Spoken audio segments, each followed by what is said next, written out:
continente. Una semana que termina, bueno, con el tema Marta Linares y todo lo que hubo alrededor. Un tema que tiene también la sombra de estas reformas al Código Electoral. Una semana que termina también con esta visita del presidente de Chávez de Costa Rica con el propio presidente Cortizo al Darién. Estuvo también en el día de ayer el alcalde de Nueva York. Todo pues en ese nuevo arreglo entre Estados Unidos y Venezuela para deportar venezolanos desde los Estados Unidos. Bueno, una semana que también está este informe de Fitch, que pone perspectiva negativa y de la cual pidió información la Cámara de Comercio, Industrias y Agricultura. José Luis Ríos. Buenos días, Fernando. Buenos días a todos. Una semana bastante interesante, sobre todo en el tema electoral, porque mañana debe continuar la discusión en segundo debate de este proyecto de ley que busca reformar el Código Electoral a menos ya de 7 meses prácticamente para las elecciones generales del 2024.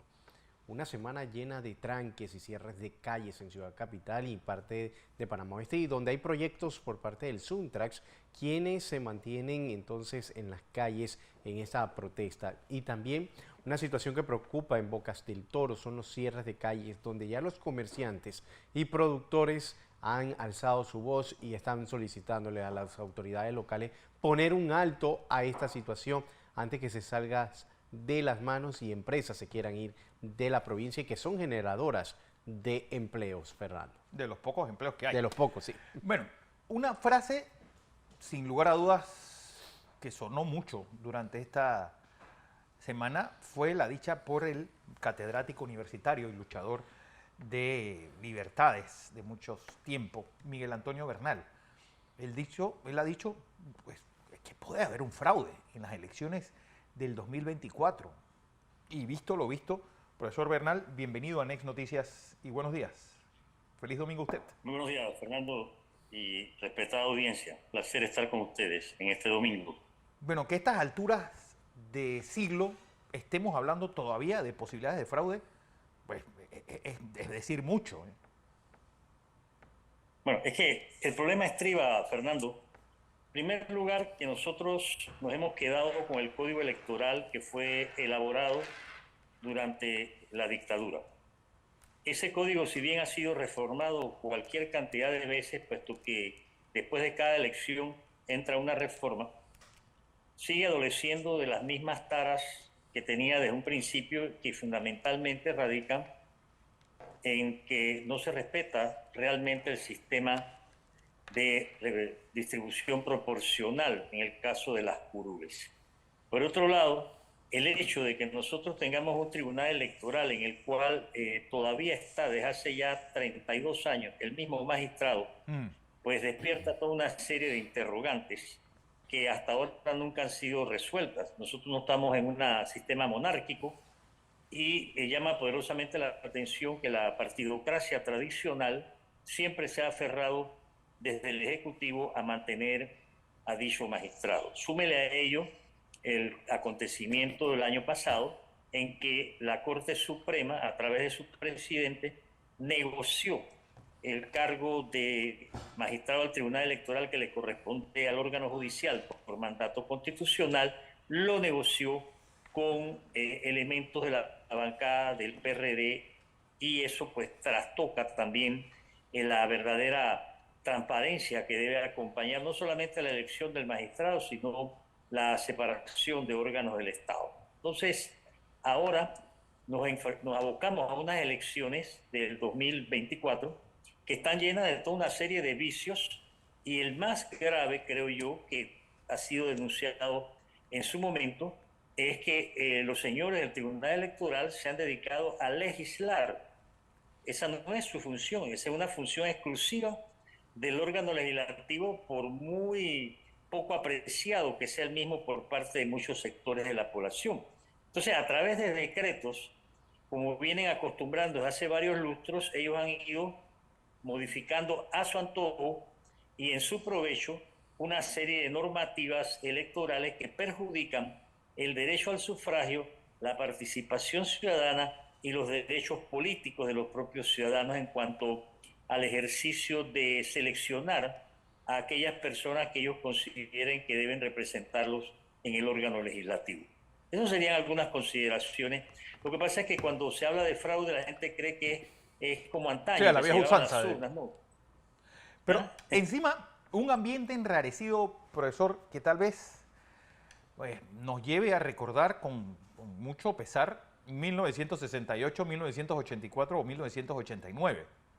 Pues si en ese momento no había redes sociales, no quiero ni saber lo que hubiera sido esos años con este clima crispado que hay. Efectivamente, es que con la experiencia que nosotros hemos vivido, yo creo que hace falta un mayor esfuerzo de parte de todos nosotros para lograr una convivencia pacífica en nuestra sociedad y muy particularmente ahora que el denominado Plan General de Elecciones, el PLAGEL, ya arrancó con suficiente anticipación, diríamos nosotros que demasiado tempranamente. Eso lleva a que el tema electoral, que tiene en Panamá toda una serie de desviaciones que van desde el clientelismo, el electoralismo, el caciquismo, la corrupción propia, el caipamí, en fin, una variedad de maniobras que se realizan.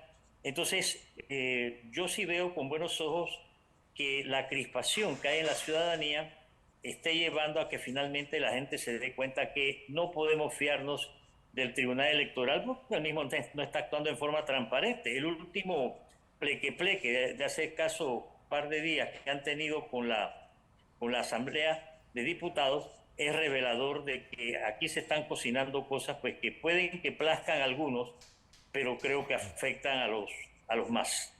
Así es, José.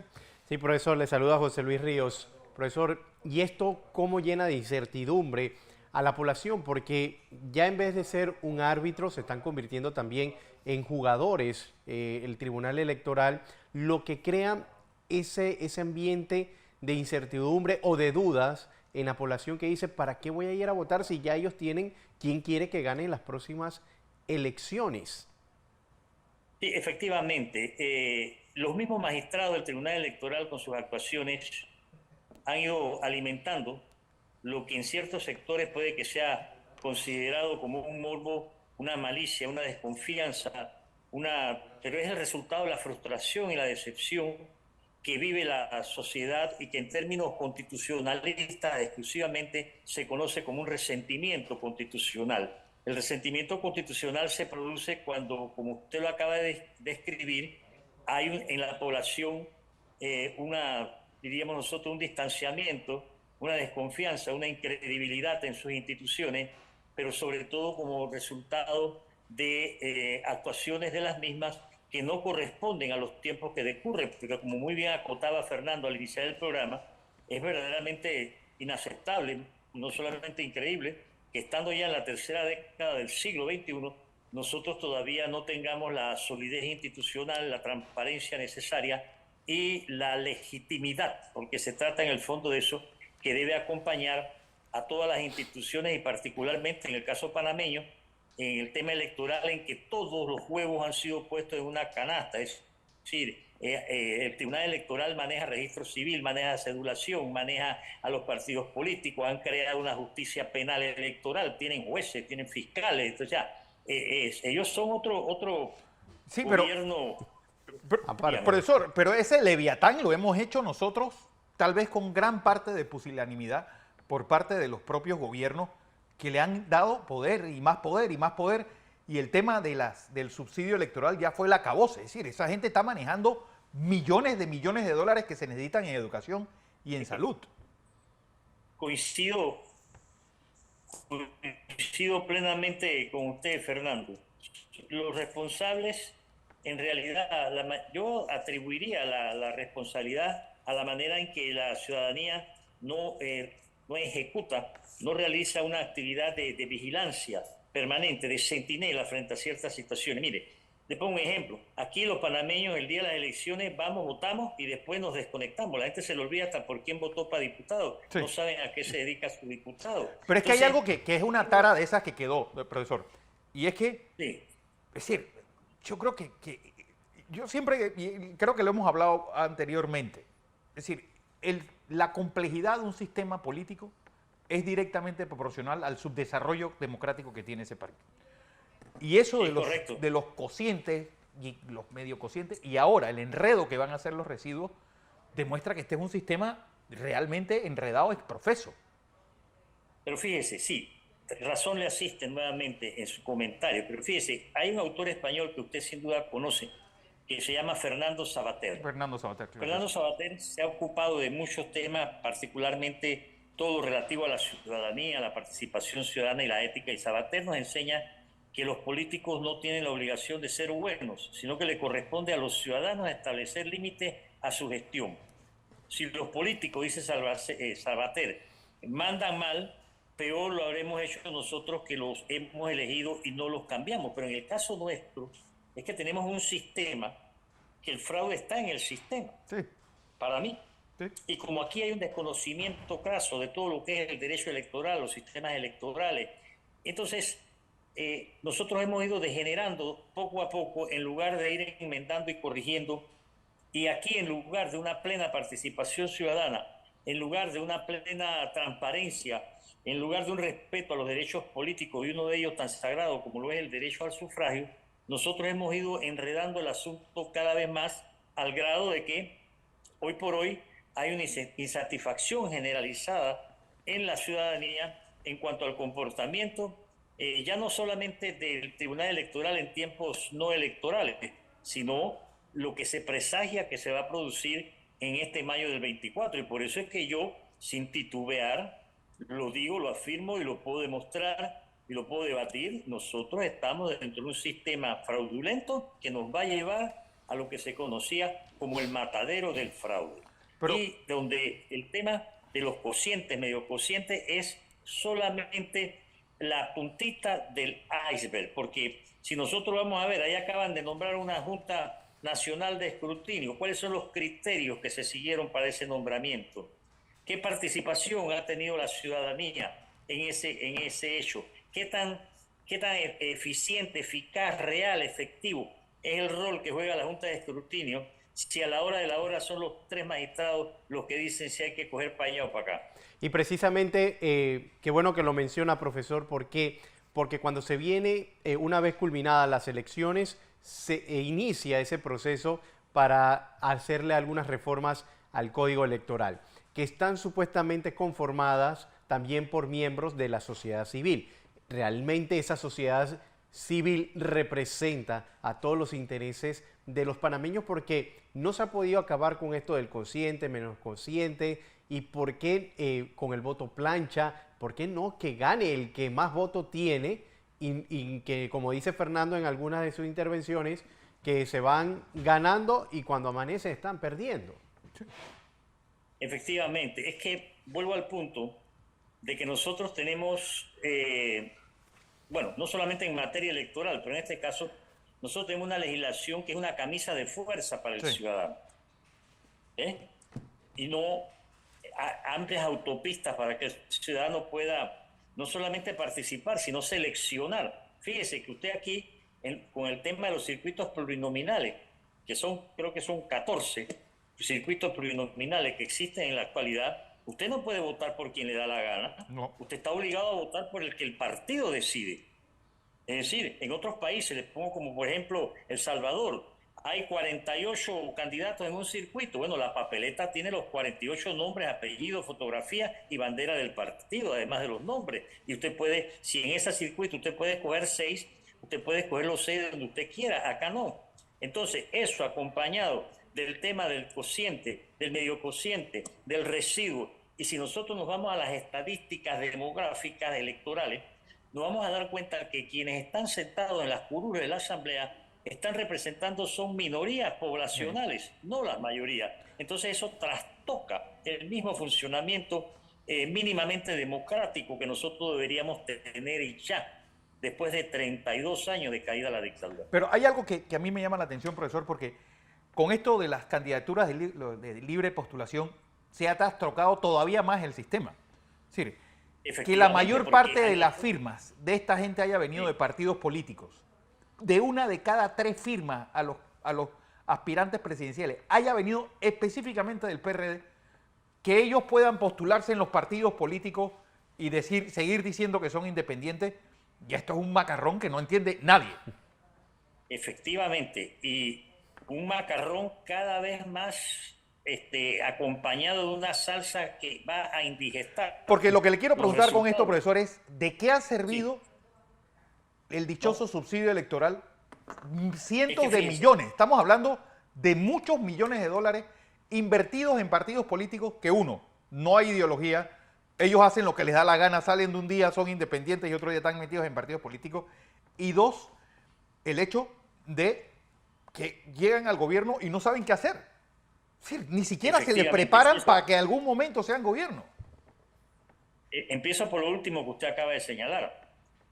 En realidad, Fernando y estimados audiencia, nosotros no tenemos partidos políticos, de acuerdo con lo que dice la teoría, la doctrina. Nosotros lo que tenemos son agrupaciones de intereses especiales, particulares, que no corresponden ni estructural, ni organizativa, ni ideológicamente, ni estatutariamente a lo que está llamado a ser siglo XXI, 2023, un partido político. Entonces, los partidos políticos viven congraciándose unos más, otros menos con el Tribunal Electoral, los magistrados con ellos, y ese macarrón entonces va adquiriendo una acidez que hace daño al derecho al sufragio. Súmele a eso entonces lo que usted acaba de acotar con relación a la libre postulación. La libre postulación ha sido absolutamente manoseada, tergiversada, desviada. Se ha producido un traslape porque el Tribunal Electoral dicta un decreto que dice que un candidato de libre postulación puede ser postulado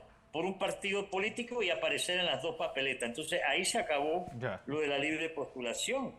Ahora, yo siempre he señalado que el Tribunal Electoral, sus magistrados, todos sin excepción, siempre han sido enemigos de la libre postulación. Eso se logró introducir gracias a recursos constitucionales que se interpusieron en su momento, pero después de eso el tribunal se ha encargado de acorralar la libre postulación porque ellos con quien se entienden es con la partidocracia, y usted lo acaba de recordar perfectamente bien.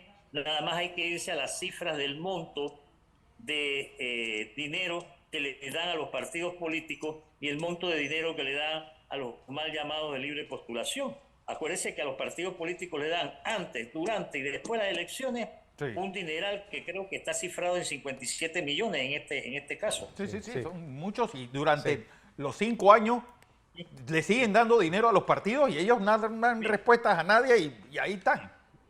Y los partidos políticos ni hacen escuelas de formación, ni hacen seminarios para sus propios adherentes o militantes, no pagan seguro social de lo que deben pagar, reciben una serie de beneficios como introducción de equipos automotrices, de bocina, de cuanta cosa, que no pagan impuestos, pero cuando usted va a las dependencias de esos partidos no tiene ni un micrófono de mano. Entonces, ¿a qué se están dedicando? Es un negocio. Hoy por hoy, tener un partido ha terminado convirtiéndose en tener una especie de negocio que, bueno, va a fructificar de acuerdo a la capacidad clientelista que logre desarrollar esa organización. Y que no le rinden cuentas a nadie, porque vemos en el Partido Cambio Democrático que en medio de una pandemia realizaban supuestamente concentraciones para seminarios y que nadie sabe realmente cómo se podían trasladar si todos estaban encerrados. Boquitas, seminarios, boquitas y todo. Locales, a través en Chitré tuvieron 2 locales abiertos en medio de la pandemia y nadie sabe para qué. Bueno. El caso de ese partido en particular es escandalosamente escandaloso, pero no se les olvide que el magistrado que tiene 3 décadas de estar ahí es afecto, adicto o amistoso con el que hoy controla dicho partido. Ahora, profesor... Los panameños somos muy olvidadizos a veces de ciertas cosas. Ahora, profesor, ¿cómo puede cambiar un poco el comportamiento de los magistrados del Tribunal Electoral? ¿Cambiando la Constitución para nombrarlos? Yo quisiera contestarle inmediatamente que el cambio constitucional traería ese cambio, pero no. Yo creo que nosotros, estos cambios que anhelamos, no solamente en lo electoral, sino en muchas otras cosas, un cambio constitucional de verdad solo vendrá si nosotros empezamos a cambiar nuestro comportamiento, la dejadez ciudadana, si nosotros dejamos a un lado la actitud de espectadores, somos más centinelas, somos más activos, más cuestionadores, más inquisidores de ciertas cosas, más exigentes en cuanto a la rendición de cuentas, que el Tribunal Electoral no la cumple como muchas otras instituciones. Si hay una mayor participación a través de veedurías u observatorios en los asuntos, por ejemplo, del sufragio. En otros países no hay tribunal electoral y las cosas se desenvuelven con una manera mucho más positiva. En otros países no tienen 3 magistrados que aspiran a ser, que ellos querían en un momento dado llamarse corte electoral. En otros países no hay esa justicia penal electoral. Es que peor, profesor, de esta gente que pasó con el magistrado Pinilla, con el magistrado Solís, con el magistrado Márquez Amado, con el magistrado Allen, que van en una especie de puerta giratoria, son supuestamente independientes mientras están de magistrados y regresan tan campantes a los partidos a los que pertenecieron. Efectivamente, y no solamente eso, fíjese que con la última llegada del magistrado impuesto en una acción de pitcher a catcher con la Corte Suprema, diputado, presidente de la Corte, ese señor llegó y yo creo que lleva ya más de 200 funcionarios que ha despedido porque ellos funcionan por cuotas. Por cuotas. Si, por ejemplo, el Tribunal Electoral tiene 900 funcionarios, hay 300 que son de Valdés, 300 que son de Juncal, 300 que son del llegado del PRD allí, y entonces, dígame usted, ¿quién puede parar eso? Se necesitan cambios urgentes, pero mientras nosotros los ciudadanos no asumamos un papel mucho más activo en estos temas, hombre, con todo el derecho a preguntar y que se nos dé respuesta, pero estamos secuestrados. La democracia está secuestrada, en mi opinión, entre otros por los magistrados del Tribunal Electoral, de una manera muy especial que se manifiesta durante las elecciones y también antes de ellas. Bueno, profesor Miguel Antonio Bernal, como siempre un placer tenerle como invitado. Muy agradecido y les deseo el mejor de los éxitos en su programación. Igual, feliz domingo a usted y a su audiencia. ¿Cómo no? Bueno, vamos a información comercial porque vamos a seguir con el tema después del cambio.